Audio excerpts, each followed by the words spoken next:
Where am I? What's going on? The propaganda didn't work. Agency numbers are dropping rapidly. Well, I mean, there's not really anything I can do. You know you have to be punished, right? What the hell is that supposed to mean? You have to play this. Oh, that's not so bad.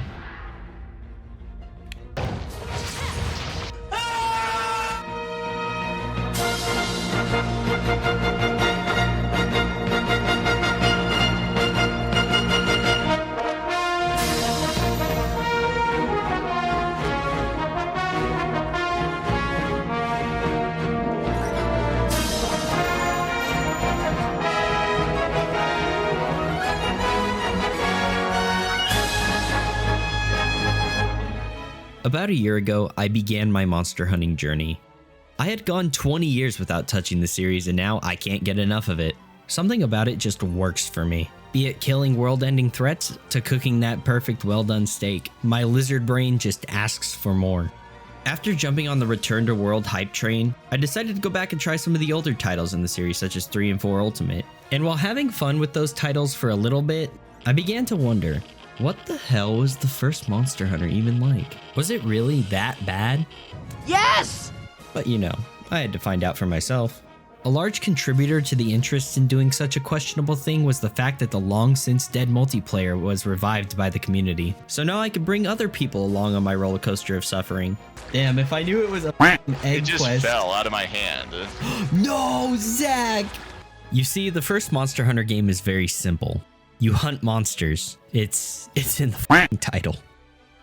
Gone are the modern conveniences of current Monster Hunter. You're on your own, and that isolation tends to make you a little crazy. Makes you want to stock up on nitro shrooms and fire herbs and make gunpowder to store in your shack in the middle of a sparsely populated town in the middle of the woods somewhere. Maybe you'll make some sonic bombs, maybe you'll make some flash bombs. Either way, they're getting mailed to a monster somewhere.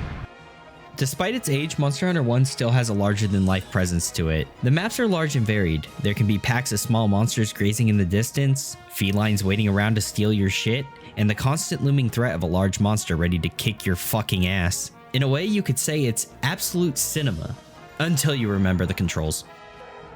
Right stick to attack? Are you f***ing kidding me?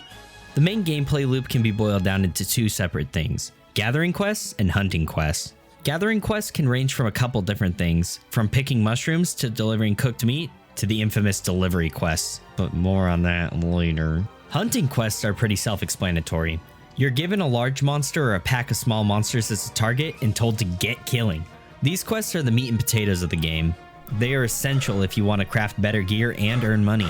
And let me tell you, they don't make it easy at the beginning, not even a little bit. I began my quest the same way I start every day, dragging my lazy ass out of bed in the middle of the day. At the beginning, you're given a set of gathering quests that serve as a tutorial for the game. They are all very boring and provide very little money and resources. Now you may be wondering why I'm starting with gear and items. Don't worry about it.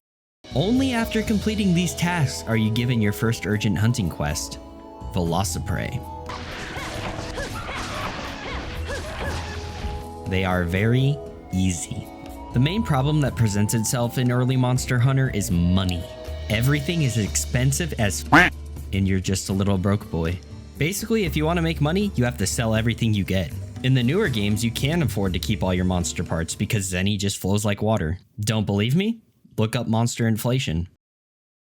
Anyways, now that I have that burned into your skull, let's move on. The first real challenge that you run into this game is the accursed Yan Kutku. This thing is a bitch.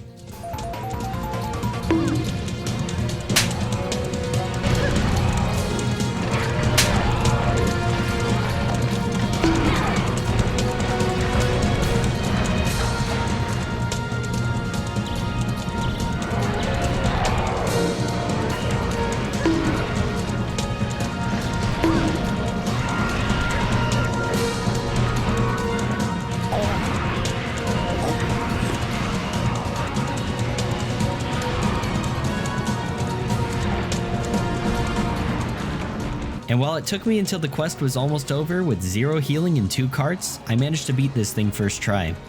No, but seriously, even in multiplayer this thing was a pain in the ass to beat. Oh! No! Then it was back to the grind, because what was coming up was really special.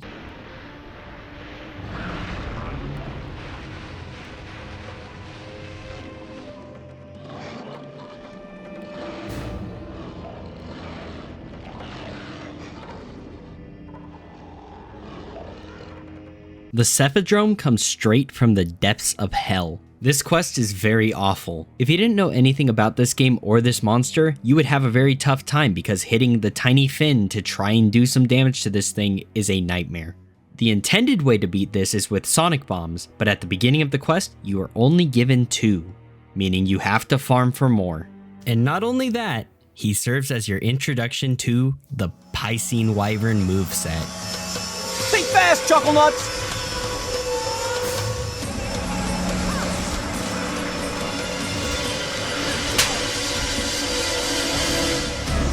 Watch out, watch out, watch out, watch out!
I found the most annoying part of fighting monsters in this game is the chip damage that you take from every little movement that it makes rather than the big attacks. Not to mention the questionable hitboxes, but who wants to beat a dead Aptonoth like that?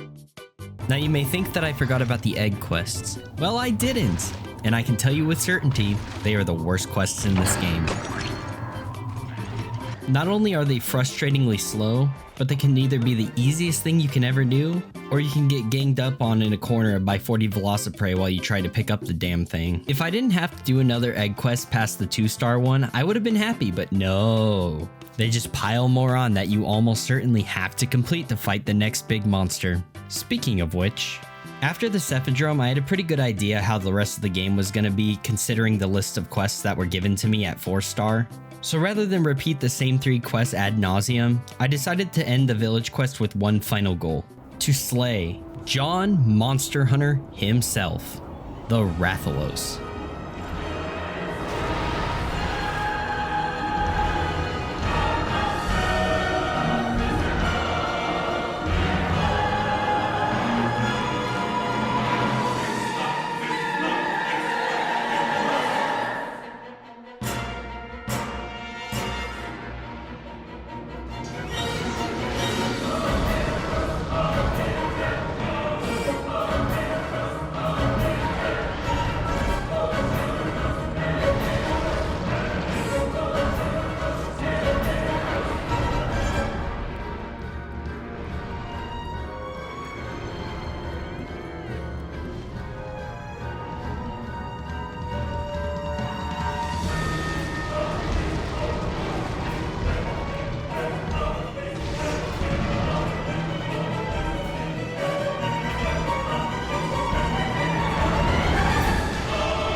I think I owe the Cephadrome a bit of an apology, because the Rathalos is easily one of the most annoying monsters I have fought so far, including in the multiplayer. This thing spends 90% of the time you're hunting it either in the air or running to a zone across the map. Not only that, this thing hits like a truck.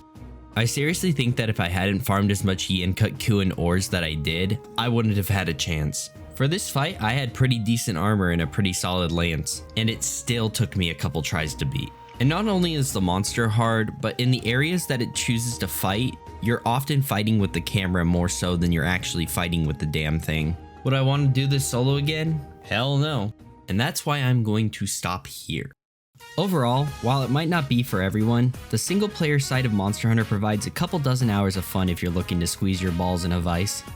But on a more serious note, I would find myself up late at night listening to music and vibing while running iron routes in the early quests. Is it the most engaging thing? No. Is it mandatory? Yes. But is it the worst thing to ever exist? No. That would be World of Warcraft Shadowlands. And by the time I fought the Rathalos, I kind of realized that all the monsters are going to have about the same moveset, which is why I decided to stop there. And with concluding my experience in the village, I kind of wanted to talk a little bit about the multiplayer. Or I'll just eat my launch attack. Beautiful. You're gonna get launched though, probably.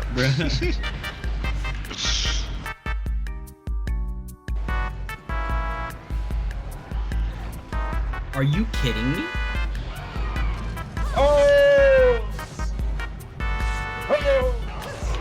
The online experience in this game is kind of strange to say the least.